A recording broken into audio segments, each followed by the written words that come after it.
আমি পারছি না, আমার কান্না ধরে রাখতে পারছি না।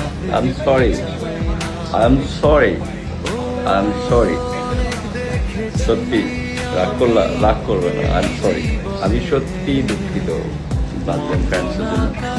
আমি আসলে এই ধরনের ভিডিও করতে চাই না, বাট আমার লাইফ মনে হয় এই ধরনের ট্রোলের ভিডিও অনেক বছর না, জীবনের প্রথম যখন আমি দেখি সোশ্যাল মিডিয়াতে অনেক বাড়াবাড়ি হচ্ছে ব্রাজিল আর্জেন্টিনাকে নিয়ে, তা এখন চিন্তা করলাম যে না,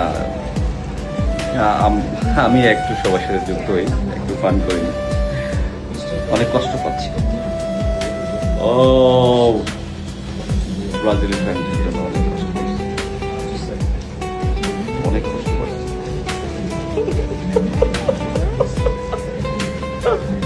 sorry again, sorry.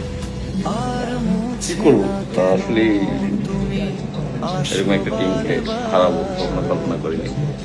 Thank you, you are brilliant Haaland, you are legend. আমি কালকে প্রেডিকশন দিচ্ছিলাম 2-0, মোটামুটি 2-1 হয়ে গেল। অ্যাগেন আমার কাছে কি বলবো, বলার কিছু পাচ্ছি না।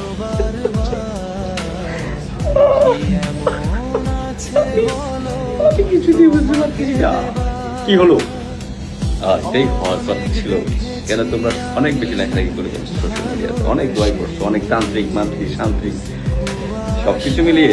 এই জন্য তোমাদেরকে বিদায় নিতে হবে। কথা আছে না, কারোর জন্য আমরা যদি এমন দোয়া করি সেটা কিন্তু আবার নিজের কাছে আসতে পারে। সুতরাং নেক্সট টাইম এটার জন্য সতর্ক করে দিল সবাইকে। বড় গেমগুলো এনজয় করার জন্য সবাইকে ব্যাস্ট করছি সবাইকে, যেন বড় টিমগুলো সামনে না আসলে মজা হবে না। এখন আমরা কার সাথে খেলতে জানি না।